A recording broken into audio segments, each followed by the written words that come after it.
Morning, everyone. We're going to get started here.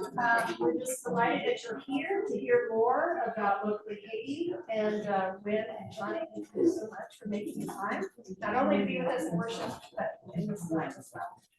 So, yeah, I think I'll turn it over. Awesome, thank you. Thank you all so much, not only for listening, but also for making time to stay after and to spend time with us. As I said, it is for sure a partnership that is very, very meaningful to local Haiti, to St. Paul School, to Haiti, to all of our community-based partners there.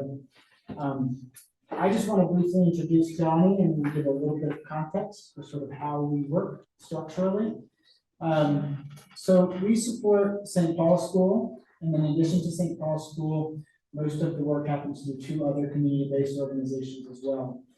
Through those organizations in Petitjeau, we employ just over 200 folks in Petitjeau. But we don't want those men and women and leaders to see locally Haiti as their boss, basically. What we do is we support local institutions, and we know on a line item basis who's working in each place and that sort of thing. So for example, the teachers at St. Paul's, they work for St. Paul's. The community health workers, they work for the clinic. The farmers and the agronomists and folks that we support, they work for these community-based organizations, and we support them as partners and fund those costs. The exception to that is Johnny. Johnny works for Locally Haiti, with Locally Haiti. Me and Johnny work very closely together, along with Dr. Vanessa, who came last year, who's actually going to be coming here on Tuesday. So the Locally Haiti team is me and Johnny and Vanessa, and we coordinate together, both doing sort of the communications and partnership building here, and also coordinating with all of our partners on the ground. As Johnny will share, he's been with us for a while now, as he will not share probably, because I've seen his remarks. He has a ton of experience in this space. He worked for USAID, he worked for other organizations in the country doing clean water projects, doing other sorts of community development, mostly working in the rural part of the country. So we're very lucky to have him as a part of our team. He has great, sort of hard skills, monitoring, evaluation, communication, reporting type skills, which he really helps our partners develop.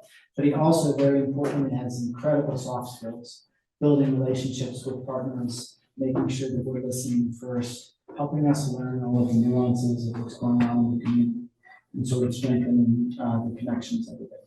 So we're very lucky to have him, and we'll pass it over to Johnny, and I think I'm going to control this PowerPoint. This is also a dry run because our big event is in Denver next Sunday, which is called Evening for Haiti.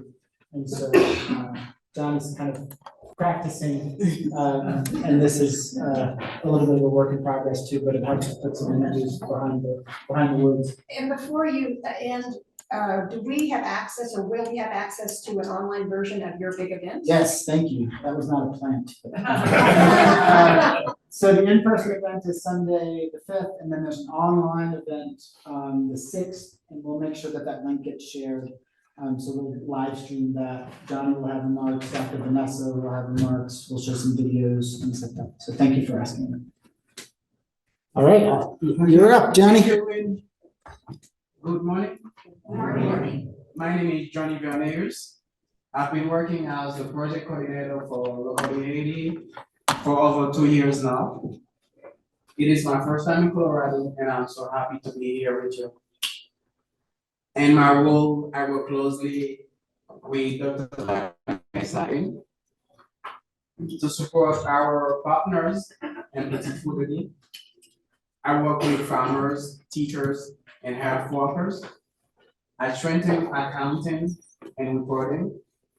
I take photos, videos, and listen to stories. And I always work to better understand challenges and potential solution on the ground. Petitjeau is a beautiful community, 90 miles west of Port-au-Prince. It is a coastal city with approximately 40,000 residents. Thanks to partnership that started here in Colorado, We've been working with people there and Petit Trou for 35 years now. Leaders in Petit Trou believe their community can be a model, an example of what is possible if we can keep investing in their talent and commitment. We deeply believe in their vision for the future. So what does Locally Haiti do? What are we supporting with Petit Trou? Sample School was funded in 1989 with the support of Locally Haiti. And since then, the school has provided education for over 5,000 children. Currently, there are 596 students. This is an increase of 20% from the last year. Sample goes from kindergarten to 12th grade and offers programs in agriculture, entrepreneurship, and early childhood education. We have also provided 36 higher education scholarships to students from Petit Trou. And currently, we support 6 students studying at the Episcopal University in Haiti. We also support girls empowerment programs at Samples and other schools in the community. As you know, in Haiti, like in many parts of the world, there are many obstacles to equality for girls and women. The program, in partnership with Asian organizations specialized in girls empowerment, brings direct support and information and trainings to schools and other institutions in the region. The third of our key programs is agriculture. With the challenges in Haiti, there are an estimated 5 million people experiencing hunger. And so local food is more important than ever. We support the farming and gardening program at Samples, as well as other demonstration gardens in the region. And we have also supported seed banking, beekeeping, and animal husbandry. We also invest in programs that strengthen the connection between community health and food security, allowing community health workers to share trainings, seeds, tree stocks, and tools in their communities. In addition, we support life-saving community health work. We provide financial support to 40 community health workers who provide frontline care and public health campaigns in the most rural areas of Petit Trou. And finally, and this is a very important update, our construction of a new hospital in Petit Trou is moving forward. The photos and videos you see here are actually from yesterday. And all of this is possible because of you. Thank you so much for your support and thank you for listening. Thank you, Johnny, good job. So, like next Sunday, then Johnny will introduce Vanessa, and Vanessa will speak about the hospital project. I referenced this a little bit, but yeah, after the earthquake of August 2021, the only clinic in town for 40,000 was irreparably damaged. And so this is happening right now. The latest ones are from just a few days ago. I get these photos and little drone videos every few days. Our contractor has been amazing. Our architects and engineers have done over 40 projects in Haiti and have worked in 50 countries around the world. So we have pretty advanced systems for supervision of the project. And we just got incredibly lucky that our contractor has like this sort of little drone hobby. So we get all of these great videos and photos, but there's also incredibly detailed photos that are checked. I mean, when it comes to actual technical specifications, what's being used, testing the quality of the cement, testing how these are tied, testing the size of the rebar, all of those things. So that is a huge project for us, for an organization of our size. All in, including equipment and solar, it's like a $2.1 million project. And we're a little over halfway there. So the big challenge really is to get this completed, while continuing to support all of these other community-based activities that we described. The support, for the school is huge in this moment because it allows us to stay focused in that space as we're stretching to meet other needs. Then the only other thing that I would add, and then I think we're happy to have a conversation or answer any questions if you have them, is the way that all of this relates to the headlines, and I referenced this sort of briefly. It is not sensationalism, the things that you read about or the headlines that you see. I have really good friends in Port-au-Prince. My son's biological families, some of them are still in Port-au-Prince. When I lived in Port-au-Prince, you have to be aware of your surroundings. You have to, be smart about it. You get around at a motorcycle, go around the city. Right now, it's absolutely shut down 80% of it. Largely gang controlled, really serious sadness, instability, violence. None of that is happening in Petittreux. None of that is happening outside of Port-au-Prince.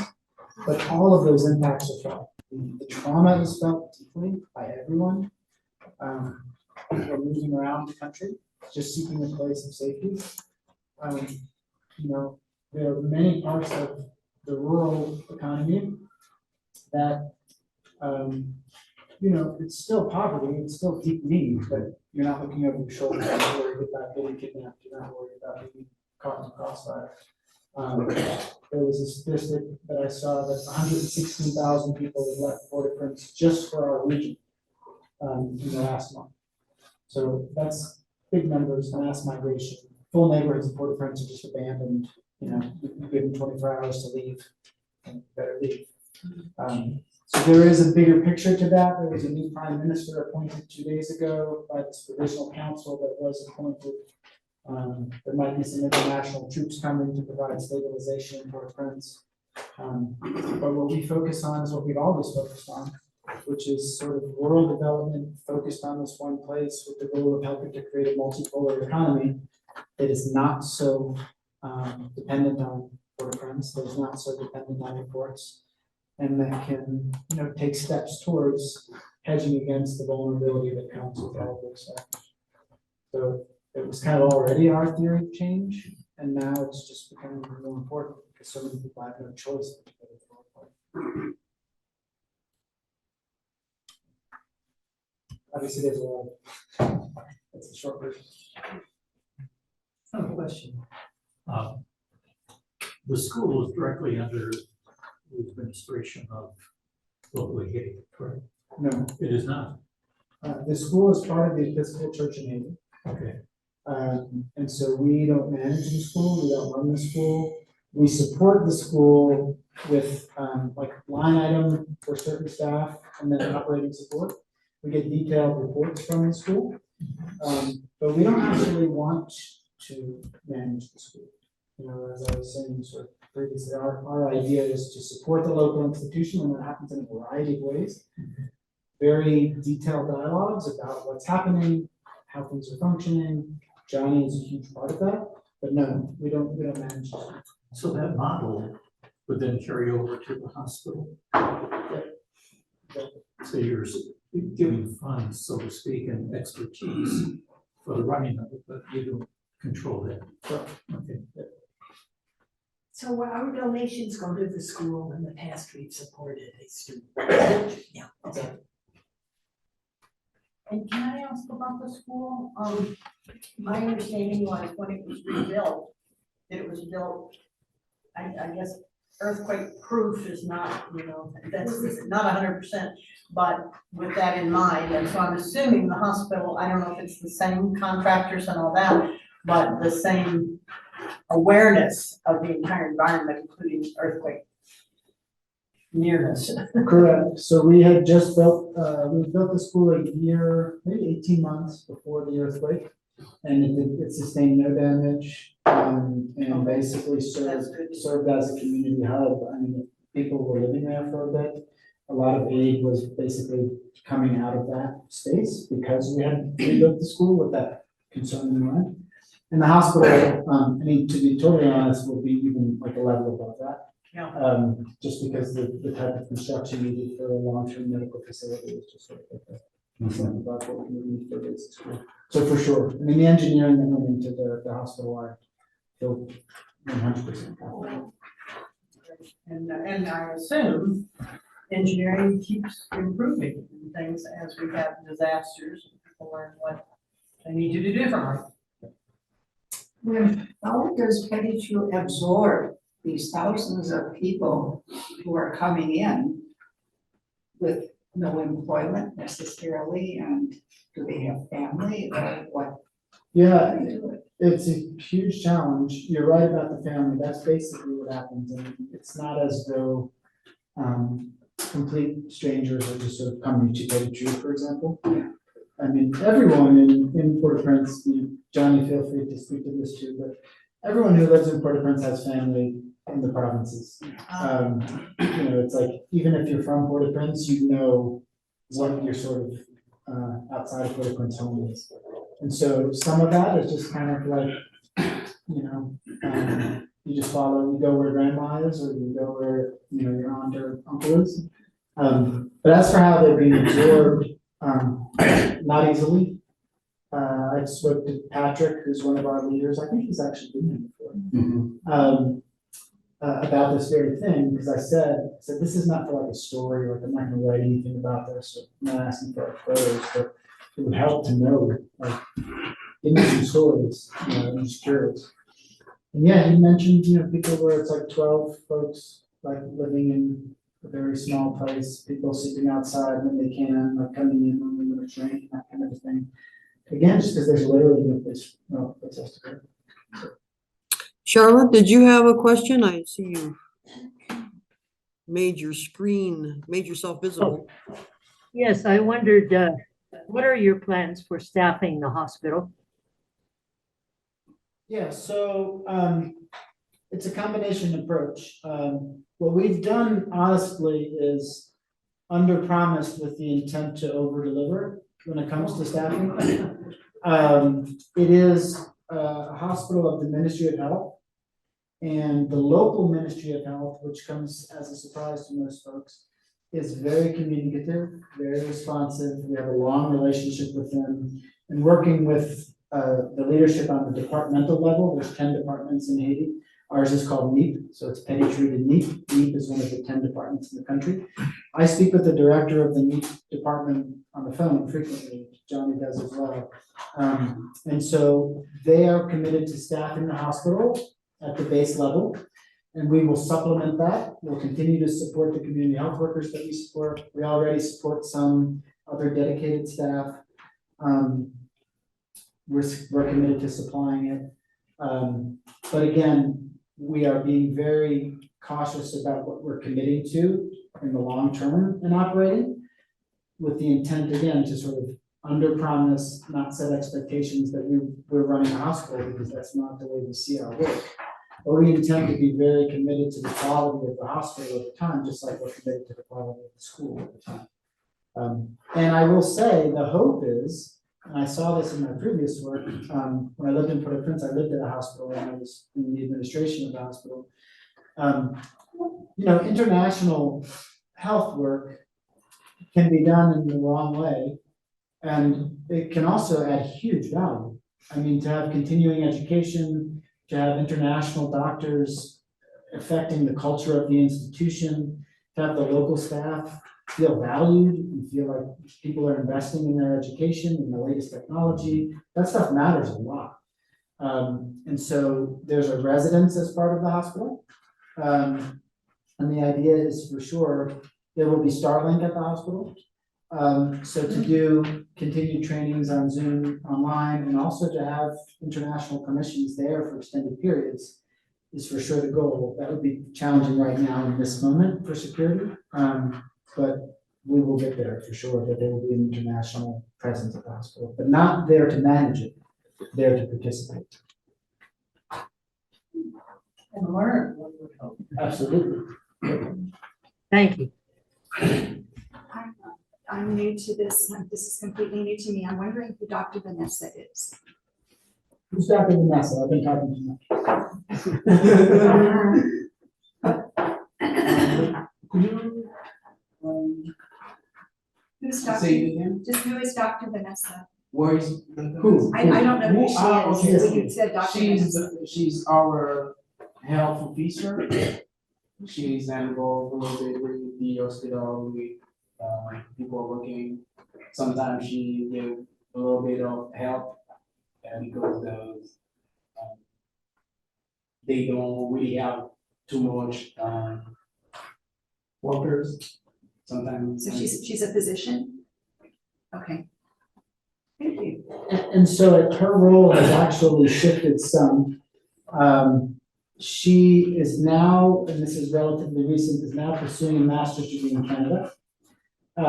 So last year when she was here, she was living in Haiti full-time and spending a week or two a month in Petitroup.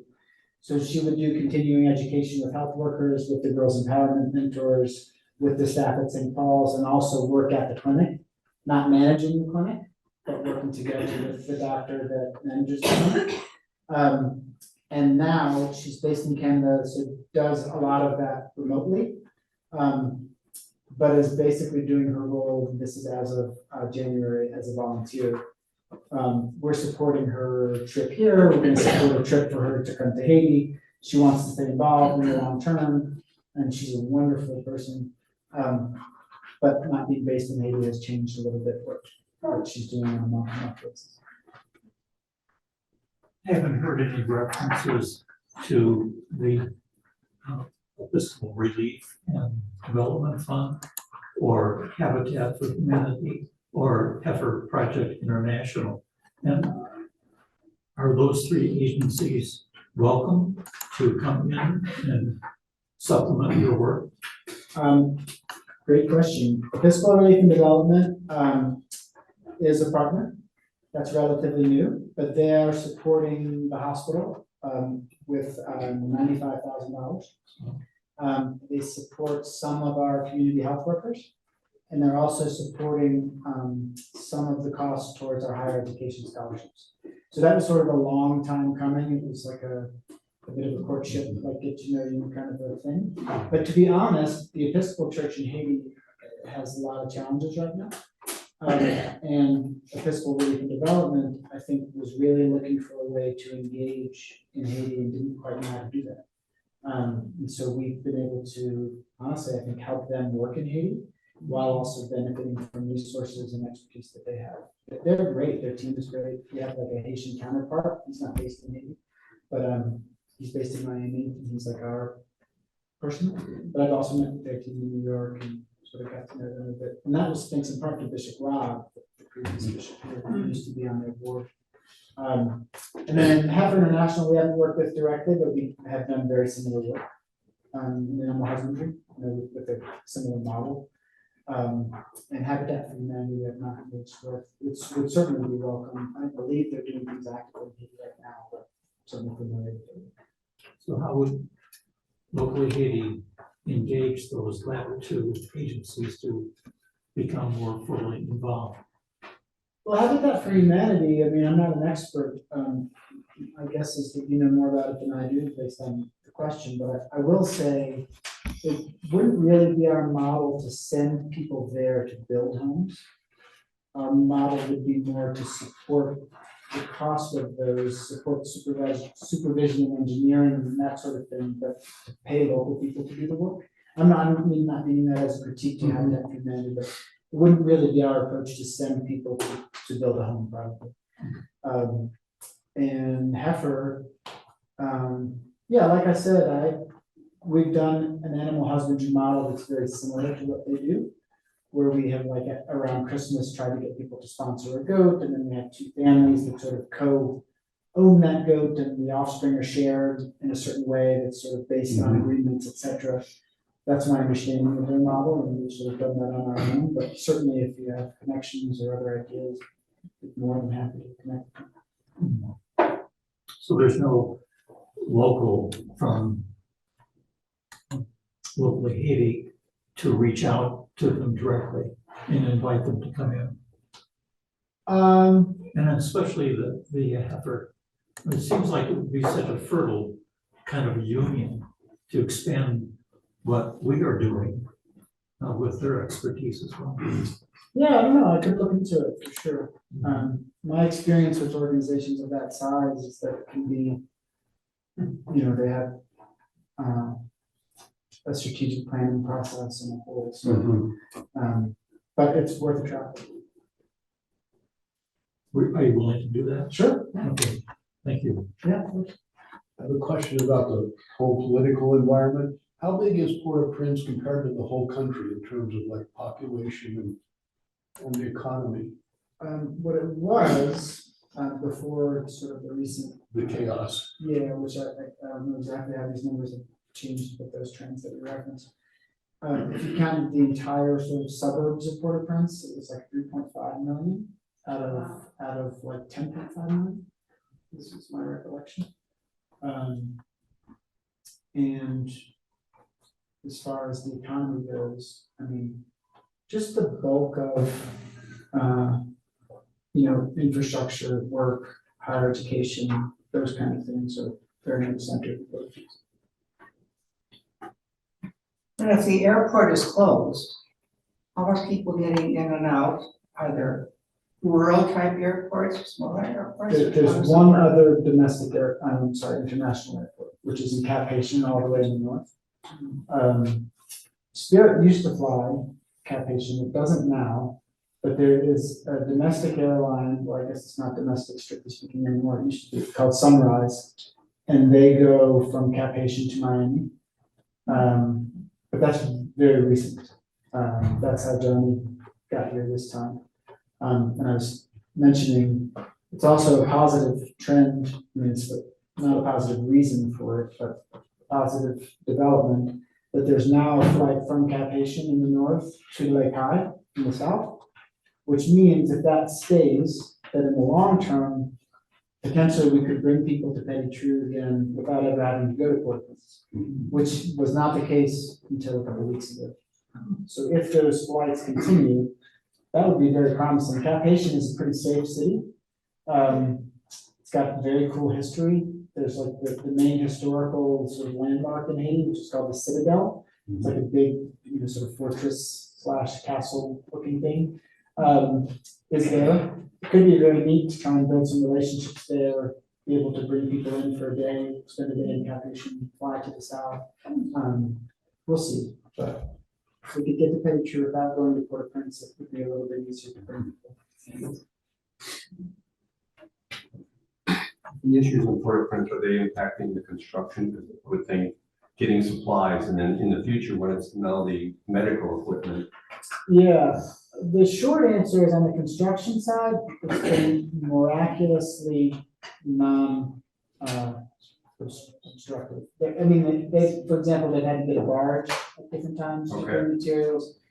A good number of the materials can come from the two other major cities, Leodan and Lake High. But the things that have to come from Port-au-Prince, they have contracted one barge. They have sort of waited for, okay, there's passage today, and then like you go. Right.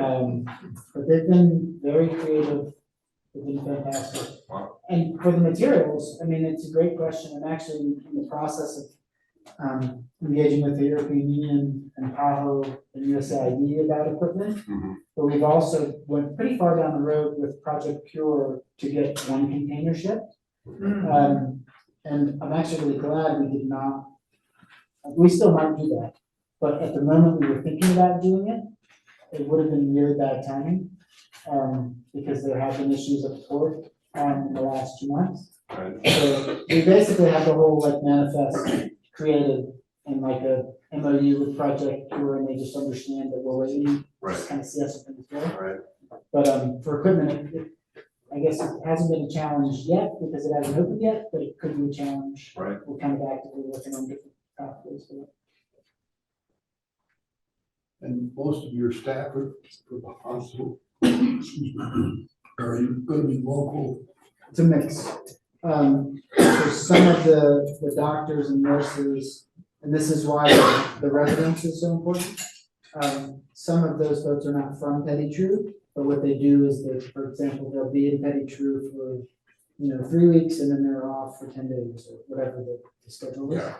And so that's why having a nice on-site residence is super important. So yes, some of the staff is local folks, and then some are Haitian, but not from Petty True. The question about the school, is the nature of the school, do your teachers come from the local area, or they who have higher education and scholarships and that? Both, actually. So the teachers are local. Some of those teachers have actually been beneficiaries of the higher education scholarships previously. And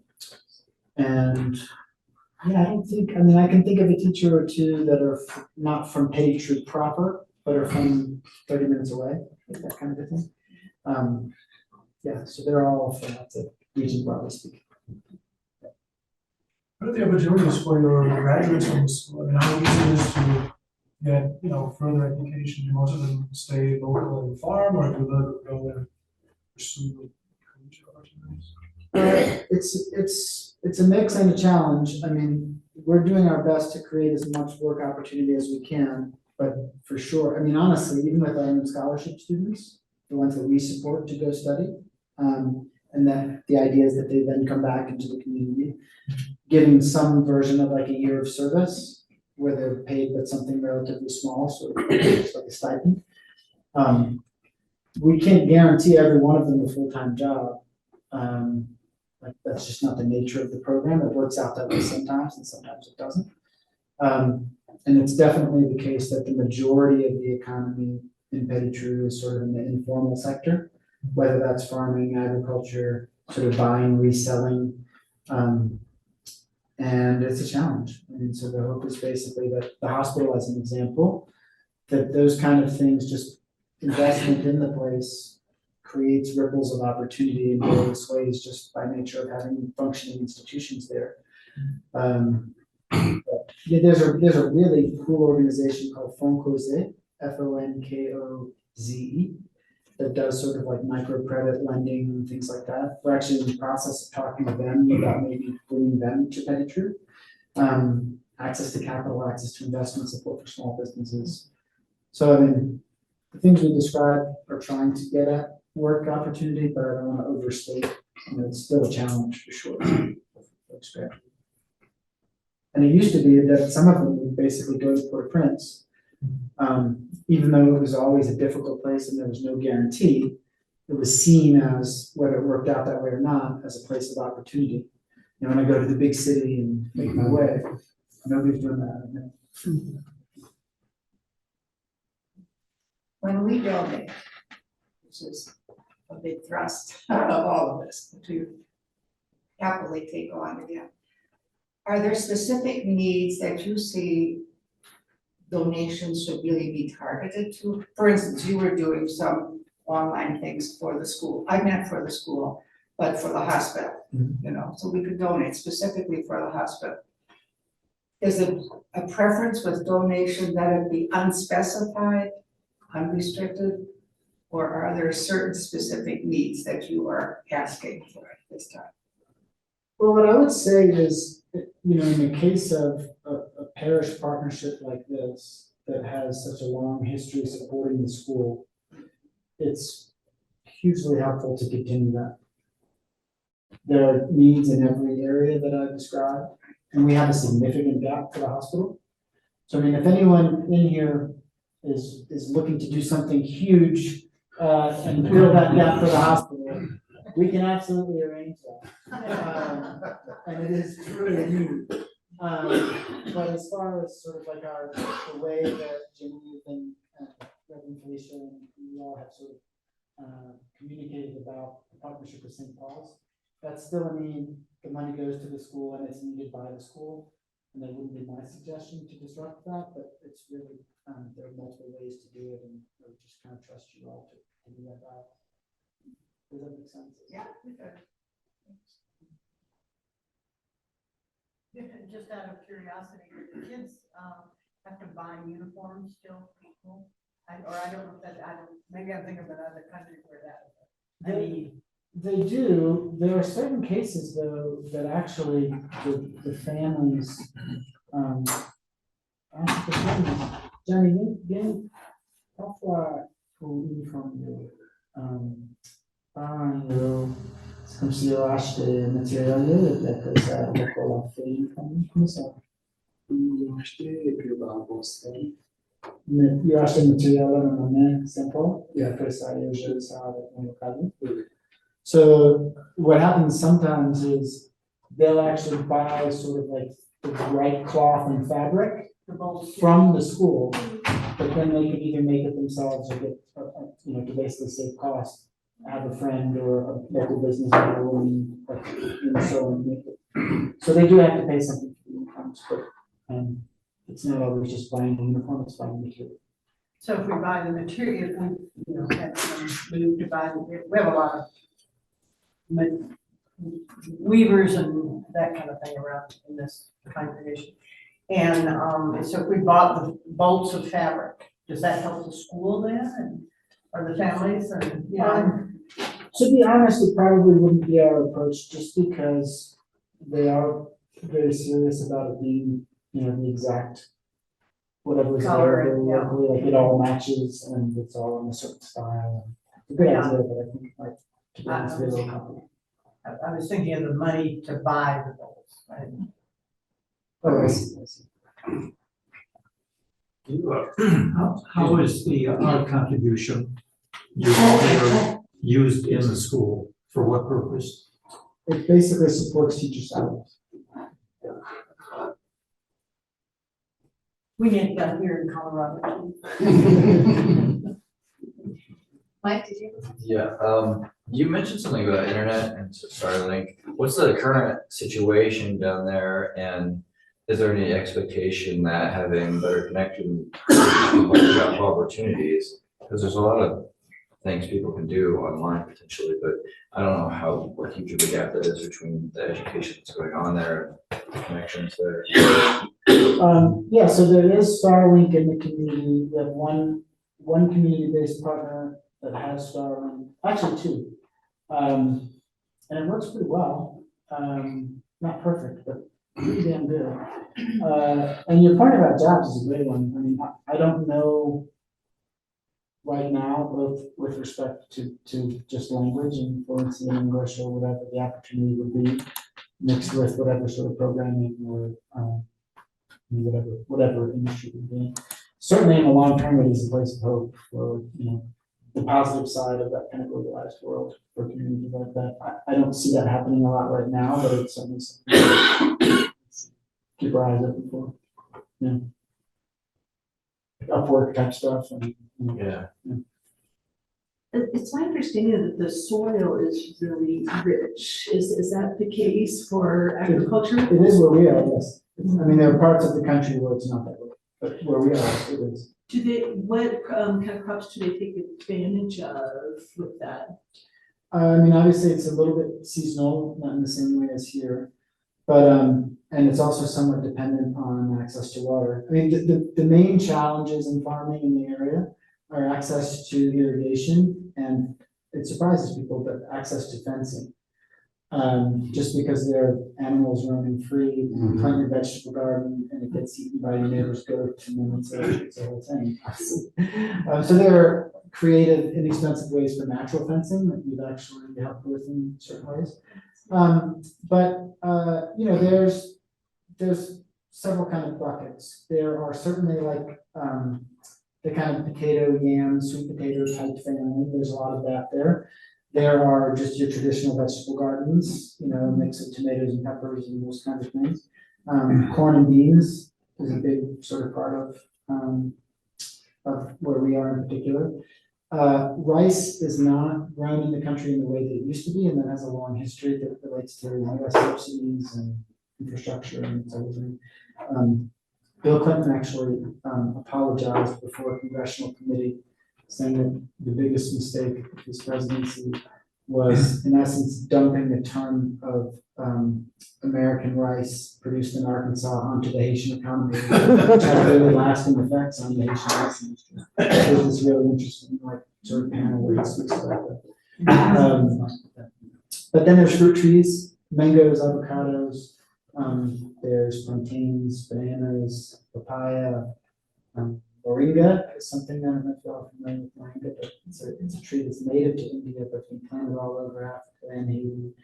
It's fast growing, it doesn't need a lot of water, the leaves are incredibly rich in vitamins and protein, and the seed pods, you can make moringa oil with the seed pods, which also has really great multi-uses.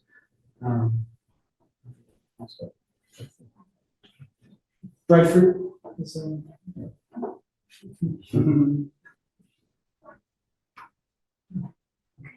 Detail the water source and the problems that they're encountering. It's an island surrounded by water, but you can't use seawater unless there's a conversion plant. How is their water supply? Yeah, mostly it's done through water catchment and wells. I mean, there's not like a centralized system. It's not like you connect to the tap and you turn it on. So there are a number of wells. We drilled 12 wells. It was years ago now, but some of them are still functioning. And there are other NGOs that have come in and done studies in the wells scattered up into the hills away from the coast. We've drilled two wells at the school. The hospital will have its own freshwater well and water source, and its own water catchment as well as a backup. So yeah, it's a mix of wells and water catchment. Is there a futuristic concern about the supply? Just like the water table, I would say so. Yeah. Is it climate driven or use driven? I don't know. I would say probably both, to be honest. I don't know that I have a really comprehensive answer to that, but I think that there have been folks that have talked about like desalination.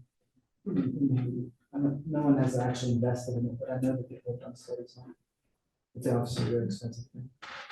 How much does it rain there a year? Well, I don't know an amount. To say a lot is not really helpful. But they do report, all of the farmers do report that the climate related to your question is that the dry season has become longer and less predictable. They used to be able to say, these are the rainy seasons, these are the dry seasons, and it's become much less predictable, which is interesting. As far as like the power sources and stuff there, I know like a couple places are using mostly natural or 100% renewables and stuff like that. Are you guys, is it like that there as well? Or like Costa Rica's like 100% renewables at this point, but like where do you guys get it? Not 100%, but certainly it is growing. It's interesting, you've probably heard this, but people make the analogy of like certain places that in essence totally skip like the landline system and go straight to a cell phone, and sort of similar to skipping the traditional power grid and going straight to like a decentralized solar type grid. The hospital will be solar off grid.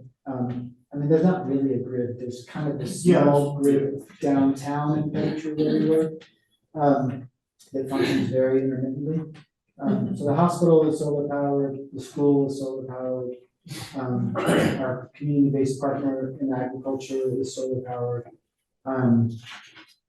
The state power system in Pettigrew, only right downtown, is super intermittent. Maybe you get a couple hours a day, maybe.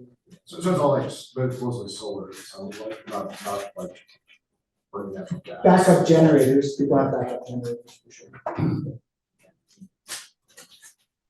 Are there power lines in some places? There are certainly not like far reaching, but They ought to be put underground if they. avoid hurricanes. Yeah. I just have to comment that ever since I've been at St. Paul's and the more I've learned about Haiti, it's kind of like getting to be a tiny, tiny little part of building a new country. And the basic idea that you don't need colonization, people coming in and doing it for you. That the whole work, as I understand it, is to build it, help the people who live there, the Haitians, to build their own country.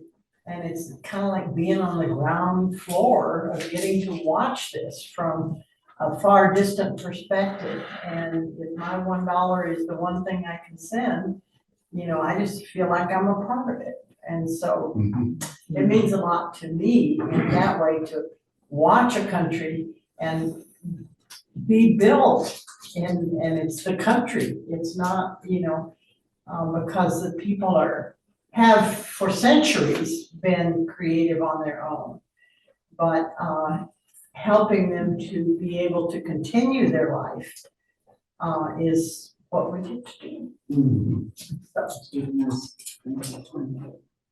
It's not that it makes, it's just exciting. So I'm so glad when you come, because you learn all these things. Thank you. Speaking of that, has anything been written on this project as overall and as part of the redevelopment, if you will, in Haiti? Not published formally, certainly, you mean about like what we're doing? What you're doing, but also how that might fit with the overall plan for Haiti. I did some things like for my master's thesis, like things like that, and we have our website and done some op-eds and things, but nothing too comprehensive, to be honest. But I do think there is opportunity. This was in Johnny's remarks, and I do think it's a part of how we think about things and speak about things. This idea of focusing on one geography, and having that be a model, having that be a proof of concept, a place of success, a lighthouse, and building sort of that vision of prosperity kind of from the outside in, meaning like from the low parts in. I do think that there's opportunity to write more about that. It's just a bandwidth question.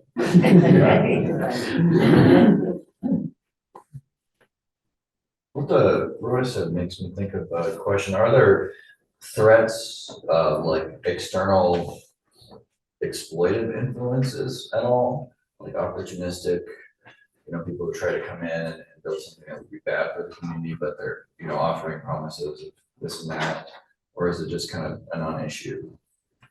Yeah, I think the answer is both. Certainly any place I think that is,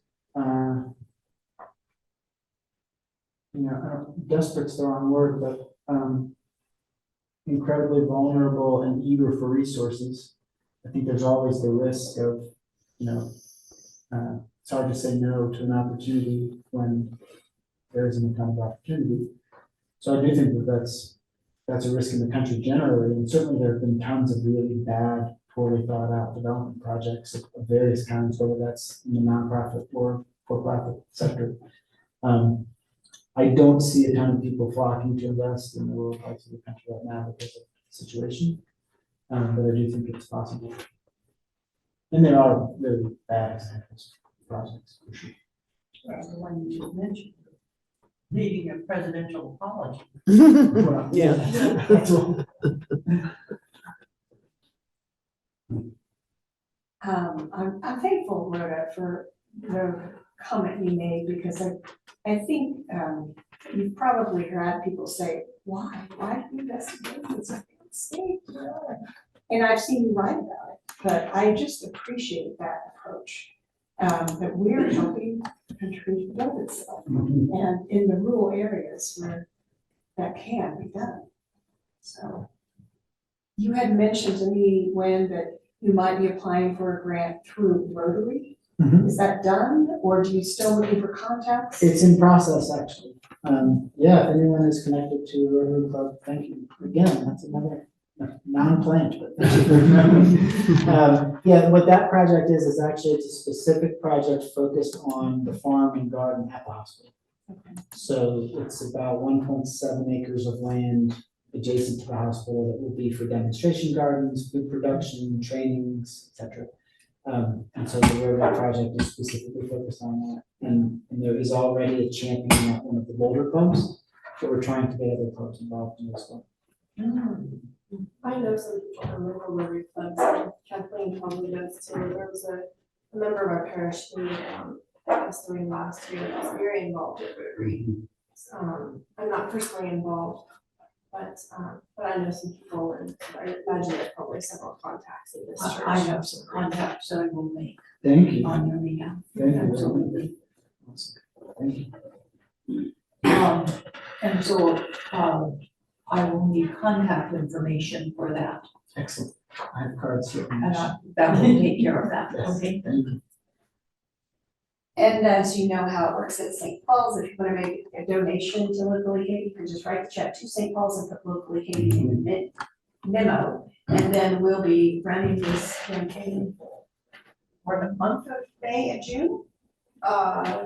Sure. So it is said, so it will be done. Through the end, I think you did say like the end of May. Okay, I think is what we did in month, so yeah. And what's our target this year? The target is $11,000, and there was an idea for a thermometer to help guide us. Maybe Rhoda, you can help with that, since my skill set is not so much on the creative side. Mary Jean, Courier is helping me with that, so, we will add that to our welcome locally Haiti bulletin. Awesome, thank you. Somehow.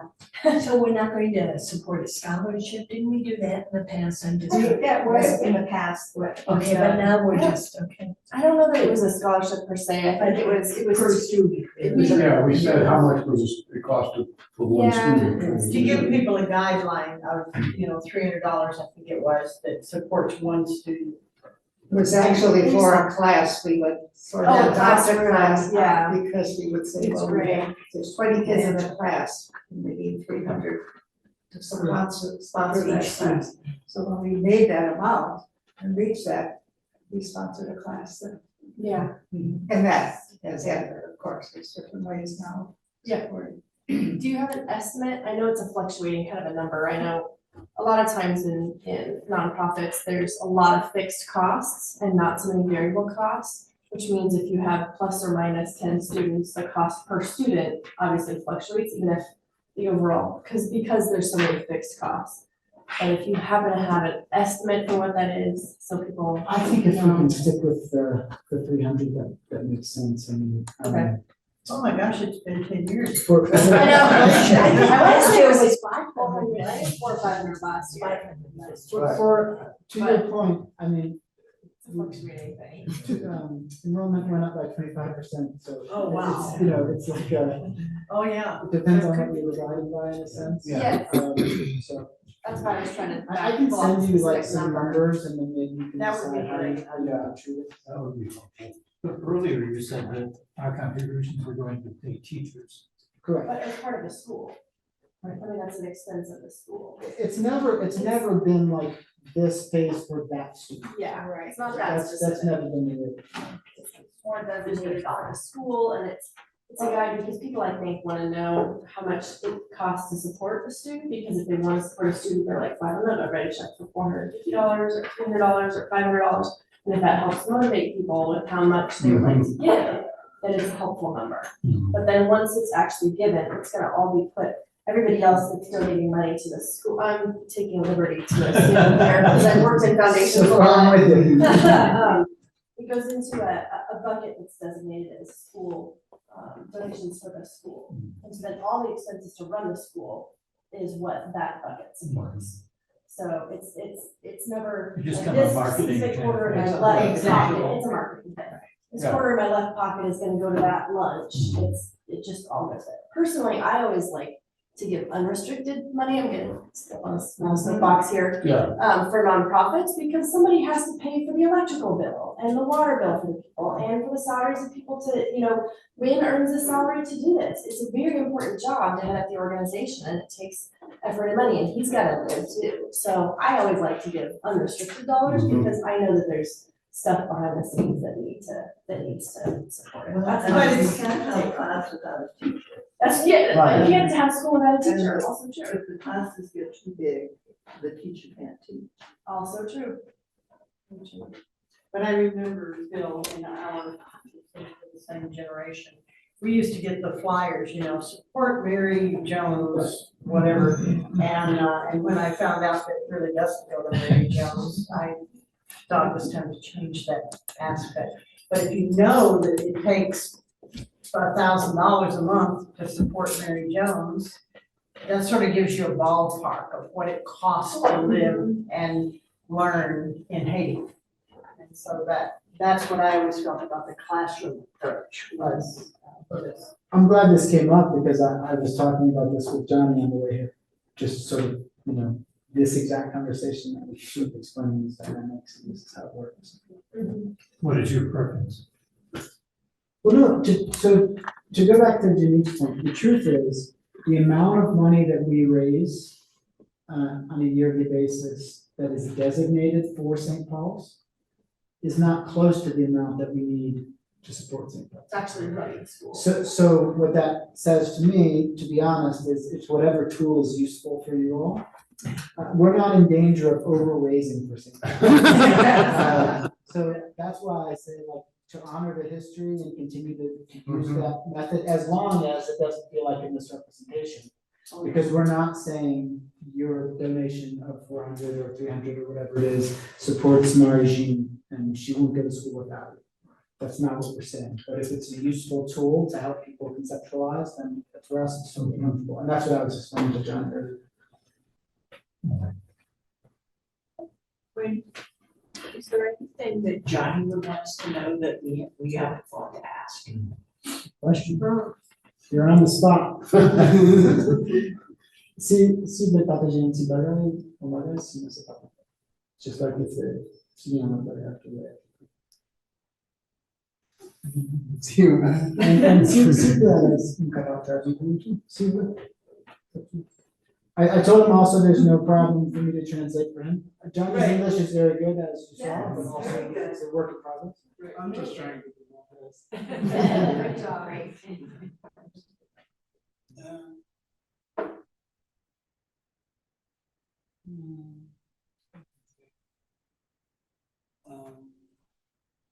One of the things I want to say is thank you for your support, because now a lot of patients are trying to leave Haiti. If we can continue to help people survive, it is really helpful. Me, again, personally, my family don't want me to stay in Haiti. But I'm still trying to stay because I think that I have a lot of things to do and I want to help. Sometimes I'm a little bit afraid of the situation, but your support is really helpful for us. Thank you so much. Thank you. Yeah. Thank you. Both Thank for you, being with yeah. us today. Every time you say that. Thank you all very much.